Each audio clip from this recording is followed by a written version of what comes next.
What's up mga katropa, and welcome to another episode of Taking Risks, where we dive into the world of motorcycles and the risks we take to level up. Kung bago ka dito, well, welcome. And for those of you who've been supporting, shoutout sa inyo. Today guys, we're talking about something really important, taking risks sa buhay at sa motor. Kaya get ready na because we're about to get into it. Okay, so sa mga mahilig magmotor, alam natin na every ride may kaakibat na risk, but it's part of the game, di ba? Taking risks hindi lang sa kalsada, kundi pati na rin sa buhay natin. It's something we all go through, lalo na sa mga nagpupush ng limits like us. Pero syempre, hindi lang basta-basta dapat we gotta be smart about it. So ang tanong, bakit nga ba tayo nagtatake ng risk in the first place? Is it to grow, to learn, or is it simply because we love the thrill? Here's the thing mga katropa, taking risk can be scary, but it's also what pushes us to get better, mag-improve. I mean, look at us, mga riders tayo, di ba? When we first learned how to ride, there were times na natatakot ka, but after every challenge, mas nagiging confident ka. Same with life mga katropa, pag hindi mo tinake yung risk, you'll never know your full potential.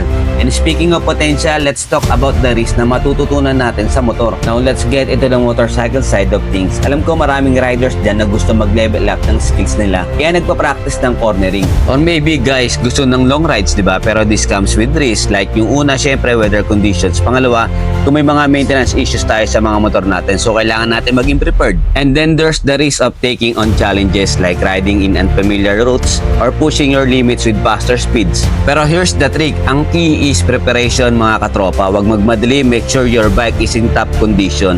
Gear up properly and always know your limits mga katropa. And of course, trust your skills. Alam mo kung kaya mo or kung kailan ka mag-take ng step back, kasi yung taking calculated risk is the best risk always. Pero guys, outside the motorcycle world, let's talk about how taking risk applies sa buhay. Lahat tayo may moments na natatakot mag-take ng chances, maybe sa career or sa relationships or kahit sa personal growth.